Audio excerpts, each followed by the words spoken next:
Okay, here we are. 2019,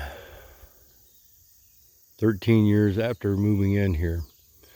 I'm going to take a walk through the property here and show you all the work I've done over the years. As you all may well know, these are pawpaws, and I have the little burlap tubes around them, and the burlap tubes are around them for a reason. They're young, tender pawpaws that need to be protected from the sun. But I call that my pawpaw patch. This whole area right in here, I'm going to fence off and call it the fruit garden. A pair of cherry trees that I've planted and some blueberries, which, by the way, those three right there really produced a lot of berries this year. I picked about a total of 1 gallon of blueberries out of them blueberries this year, maybe a little more. Anyways, we're going to take a walk back here, and something I wanted to show you that got me all started up in my really big interest in trees, chestnuts to talk about. When we first moved here, there was a chestnut tree right here. Top got broke out of it, so I cut it down and had some suckers come up. And as you can see, there are chestnuts on that. Now, when we first moved in here on the other side of the creek, the area that I'm getting ready to walk into, you couldn't even walk across there. And it was just so thick, or walk over there, it was so thick. Anyways, there's a Chinese chestnut that I had planted. Now, this is a bridge I really don't use much anymore. Family member and I built this in 2007. I used the locust trees from out back here to create this bridge. Now, the area that I'm walking through here is what I opened up and started clear cutting. Now, you look back through there, all that's how this area was when I first moved in out here. And all this right here, I opened up and started working a little bit at a time. We bought the place in 2006. In 2009, I took up growing some chestnuts. I wanted some chestnuts out here. And these bigger trees are my hybrid, American Chinese hybrid chestnuts. And those were the only ones that produced chestnuts this year. Now, last year, these smaller trees, like this one right here, had chestnuts in them. This year, no chestnuts. That chestnut right there was the very first one that I germinated. I germinated that seed from the bigger chestnuts and planted it.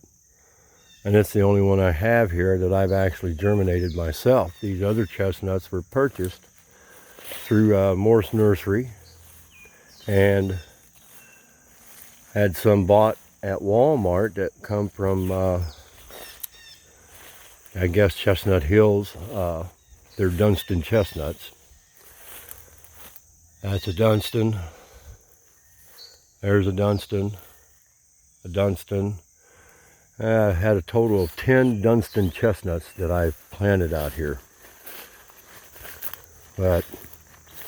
And then over in there I have some La Roca, 2 Okie Colossals, and a couple of Dunstan chestnuts. This is the first area that I had opened up, and I had only opened it up to about right here, and then later opened this up here to plant more chestnuts. Anyways, as we're moving on, there's a couple more chestnuts. But now, this right here is an oak. I integrated some oaks back here. Decided to, let's get some oak trees back here also. By the way, the trees that I've planted over the years were meant for wildlife. There's an oak tree right there. Now, when I first started really working on this, I had a small opening that kind of went out that way and then it opened up. It was kind of hourglass shaped. And I ended up planting crab apples on that. There's another chestnut.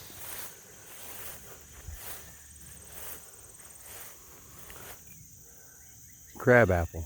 I've got some caterpillars eating leaves, but that's not hurting the tree. It won't kill the tree. It just doesn't give it a very pretty sight. But that tree loaded up with crab apples, as well as this tree right here. It loaded up with crab apples, and that's a good food source for deer and turkey wildlife.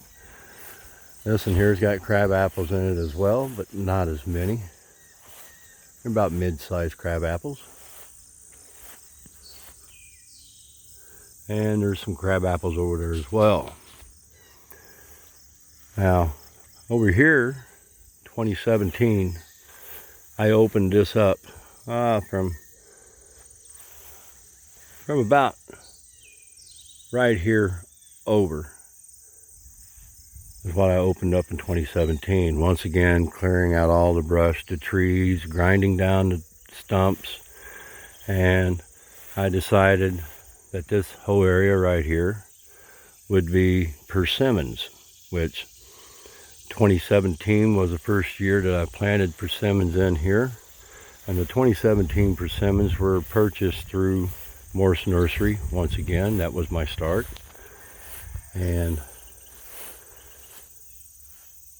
2017 on the tube, tree number 27. That's how many persimmons I have out here total. And then of course, there's a 2018 seedling marked on the tube as well.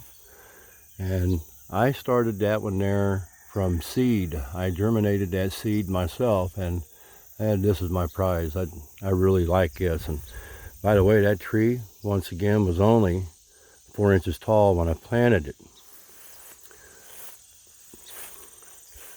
And these that are in tubes, it's not breaking through. The tubes are marked 2019. And as you can see, I've planted a lot of clover in here.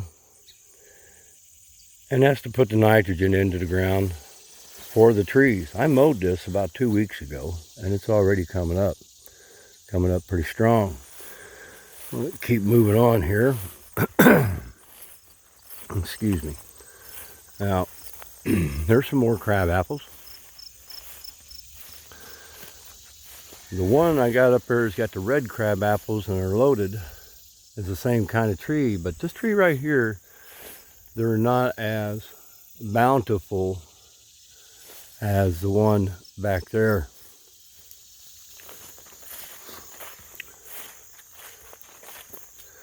And this little semi-cleared out area, I'm gonna spray some more herbicide, kill off some more weeds. Then I'm going to till it up and plant it in turnips and clover mix.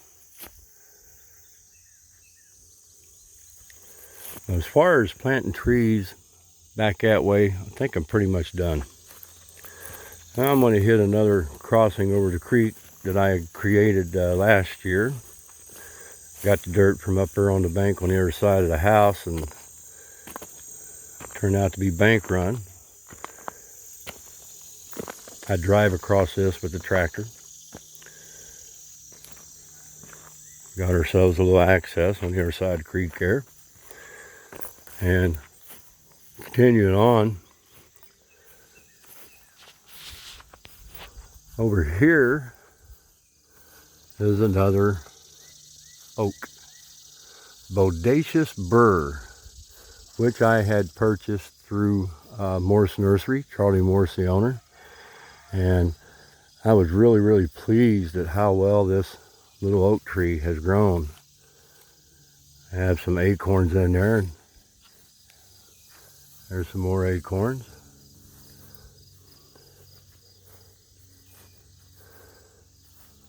There's some more right there.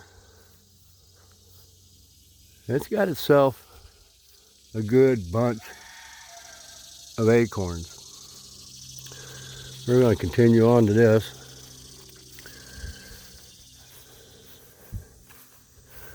A little red oak that I planted quite some time ago. And pawpaws. More pawpaws. That one right there was a root sucker from the pawpaw I have over by the driveway. And this pawpaw here, I had to cut the top out because it was dying out. And it came back, as you can see. That was a grafted pawpaw. The only known cultivar I have is called Susquehanna. There's a root sucker pawpaw. And what I mean by root sucker is just little trees coming up from the roots of the main tree, and I cut them off and transplant them.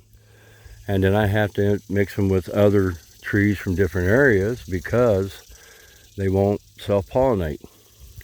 These particularly two are trees that I bought from a tree farmer, Amish guy, a few miles away. Bought them last fall and planted them.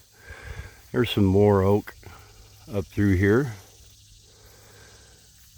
That's a Bibbs oak, as well as the one behind it.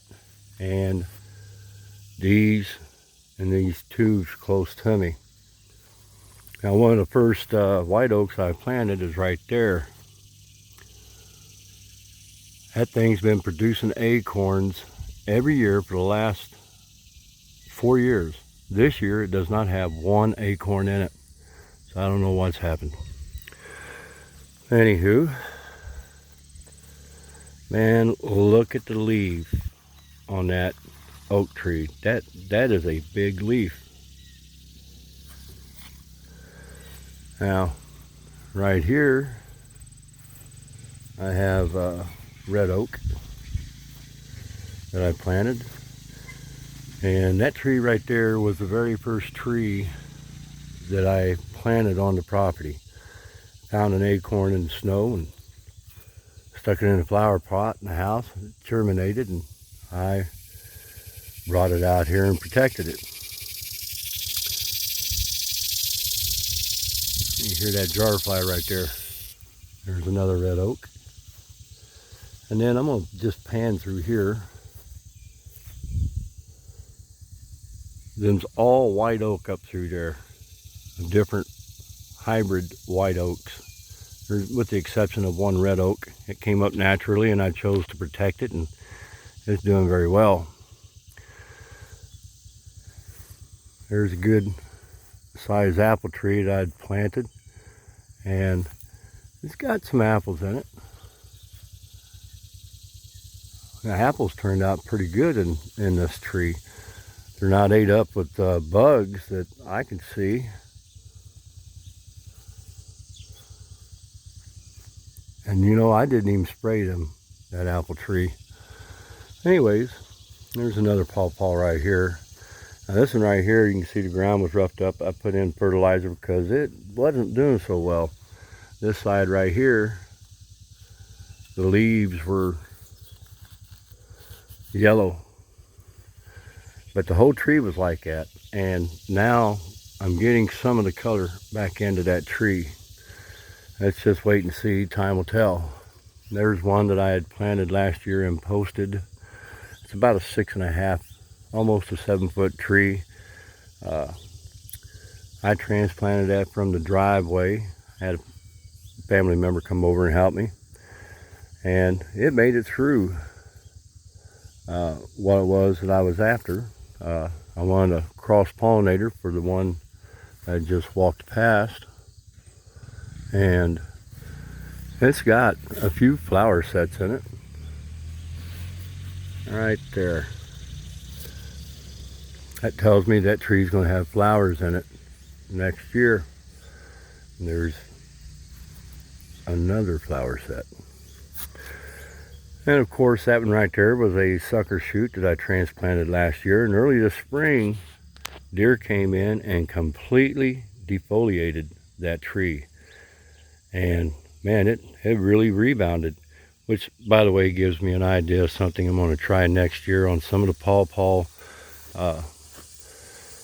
root transplants I have out back. Let's keep walking up this way. The tree tubes that are right there that the trees haven't come above are ones that I planted this year. There's one right there. Those are sawtooth oak. It's a different kind of oak. They're supposed to produce 5 to 8 years. Some of them are some that I had germinated myself, and then some came from Morse Nursery that I had purchased earlier this year, and that's one of them. The leaves on them are pretty. I'll be glad to see them get some size. There's some pines right there. Once again, I bought from the Amish tree farmer a few miles away. And those I planted, I'm going to say 2009, 2010. And that short period of time, they really took off. Blue spruce, Norway spruce. They've done very, very well. And here is the first pawpaw that I had planted. And it was a root sucker. And as you can see this year,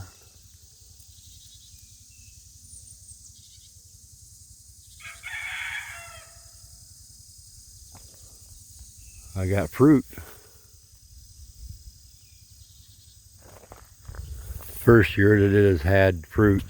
Now this bank, I didn't cut a whole lot out of this bank because putting in pawpaws in there that are young and tender, and those weeds and thickets will protect those pawpaws as well. Poplar trees that I had planted, those are going to end up coming down. I planted those trees with the intention of holding the erosion back off this driveway. But now that I got pawpaws, it's becoming established, I can do away with those trees. Not to mention it'll help the bigger pawpaws. There's a good looking pawpaw tree right there. Don't know the variety. It's got one cluster of fruit, first year that it has fruited. And I got up in there and checked, and I got flower sets for next year as well. And right there is a pawpaw that was a root sucker from years ago that had accidentally been cut down, and then I left the area alone, and it slowly but surely came back. That root was established, so there's an established rooting under that.